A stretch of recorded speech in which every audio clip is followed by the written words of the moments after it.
किस बला को कहते हैं एलियन? क्या चांद पर हो सकते हैं एलियन? यदि हां तो क्या एलियन लैंडर पर हमला भी कर सकते हैं? और क्यों 75% मून मिशन हो जाते हैं फेल? चांद के खौफनाक माहौल में कैसे सरवाइव करेगा भारत का चंद्रयान? चांद से आई कामयाबी की और तस्वीर। दोस्तों, चांद पर मिशन भेजने का सक्सेस रेट सिर्फ 27% है। यानी कि चांद पर भेजे गए 100 में से सिर्फ 27 मिशन ही सफल हो पाते हैं, जबकि 73 मिशन चांद पर पहुंचने के रास्ते पर या लैंडिंग के दौरान या रिसर्च के दौरान फेल हो जाते हैं। जबकि मंगल ग्रह चांद से ज्यादा दूर होने के बावजूद वहां भेजे गए मिशन का सक्सेस रेट 40% है। ऐसे में इन मिशंस के फेल या पास होने में से मुख्य 3 चीजें जुड़ी होती हैं। वहां जाने का रास्ता, लैंडिंग और रिसर्च प्रोसेस। सबसे पहले जाने के रास्ते की बात करें तो मंगल ग्रह दूर होने के कारण वहां स्पेस क्राफ्ट को भेजने के लिए लंबा गैलेक्टिक हाईवे मौजूद है, जिस पर चलते हुए कोई भी स्पेस क्राफ्ट आसानी से मंगल पर पहुंच जाता है।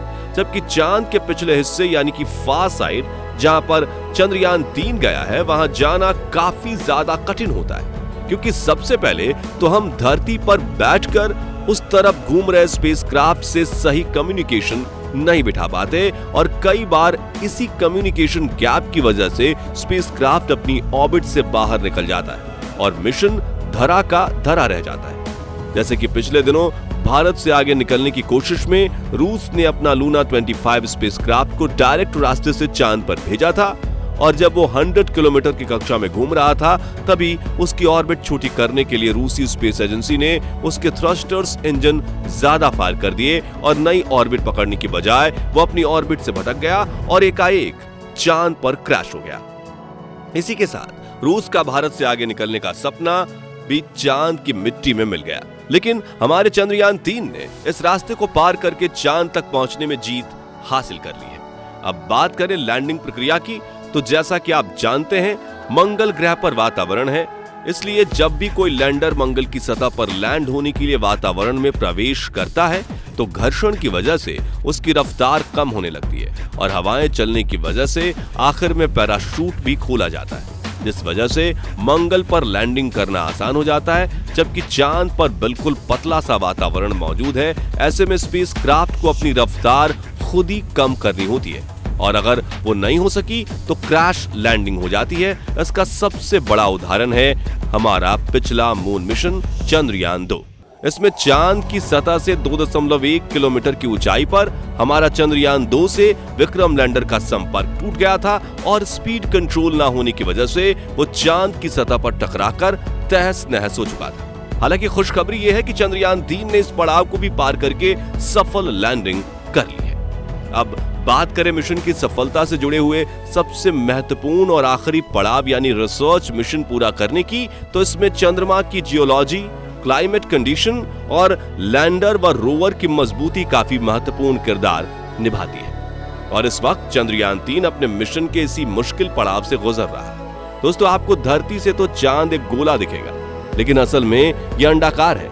इंसानों को धरती से चांद का अधिकतम 59% हिस्सा ही दिखाई देता है, जिसे नियर साइड कहा जाता है। और अमेरिका, रूस व चीन जैसे देशों ने अपने सभी मून मिशन चंद्रमा के इसी नियर साइड में किए हैं, जबकि बचे हुए 41% हिस्से यानी फार साइड में आज तक कोई नहीं पहुंच पाया था। लेकिन भारत के चंद्रयान ने वहां सफल लैंडिंग करके एक बड़ा कीर्तिमान रच लिया है। हालांकि गौर करने वाली बात तो यह है कि सिर्फ वहां उतरना ही काफी नहीं है, क्योंकि चांद के इस छिपे हुए हिस्से में कई ऐसे खौफनाक मुश्किलें मौजूद हैं जो भारत के चंद्रयान को तबाह भी कर सकती हैं। साथियों, चांद के इस हिस्से में आज तक हम इंसान ठीक से नजर नहीं पहुंचा पाए, इसलिए हम इसे जगह के बारे में काफी कम जानते हैं। और कई स्पेस एक्सपर्ट्स का तो ये तक मानना है कि चांद के इस हिस्से में एलियंस रहते हैं, जिन्होंने यहाँ मौजूद बड़े बड़े क्रैटर्स में अपनी सीक्रेट बेस बनाकर रखा है और वहीं वो यहाँ से पृथ्वी पर नजर रखते हैं। कहा जाता है कि आज से 50 साल पहले नासा ने भी अपने मून मिशंस को इसी वजह से बंद कर दिया था और नासा के पहले मून लैंडिंग मिशन अपोलो 11 के एस्ट्रोनॉट नील आर्मस्ट्रॉन्ग और बज एल्ड्रिन ने भी एलियन की मौजूदगी की आशंका जताई थी। मिशन पूरा होने के कई सालों बाद एक डॉक्यूमेंट्री में एस्ट्रोनॉट बज एल्ड्रिन ने इस बात को इशारे में कहा था कि जब वो चांद पर उतरे थे तो एक बड़ी सी लाइट उनका पीछा कर रही थी और टेक्निकली ये वो यूएफओ यानी अनआइडेंटिफाइड फ्लाइंग ऑब्जेक्ट था जो इतनी ज्यादा एडवांस टेक्नोलॉजी से बना हुआ था जिसकी इंसानों ने कल्पना तक नहीं की थी। और कुछ देर इनके ऊपर मंडराने के बाद वो चंद्रमा के फार साइड की तरफ चला गया था।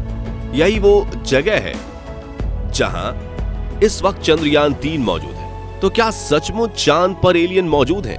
और अगर हां तो क्या ये एलियन चंद्रयान 3 के विक्रम लैंडर और प्रज्ञान रोवर पर हमला कर सकते हैं, या फिर प्रज्ञान रोवर सीक्रेटली अपने कैमराज की मदद से इन एलियंस की मौजूदगी को कैप्चर कर लेगा?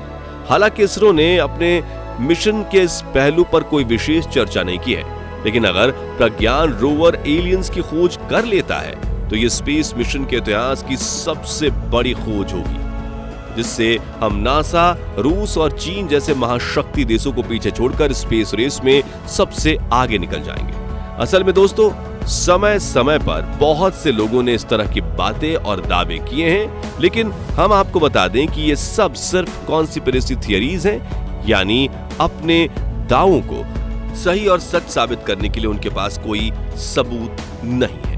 अब बहुत से लोग इन कॉन्स्पिरेसी थियरीज को सच मानते हैं और बहुत से लोग इन्हें बेबुनियाद समझते हैं। खैर जो भी हो, अब हमारा चंद्रयान 3 चांद के इस इलाके में पहुंच चुका है और आज तो नहीं कल इस रहस्य से भी पर्दा उठ ही जाएगा। लेकिन साथियों, हम इतना स्पष्ट कर देते हैं कि ये कोई जरूरी नहीं कि एलियंस कोई बड़ी बड़ी आंखों वाले लंबे लंबे सिंग वाले डरावने जीव ही हों।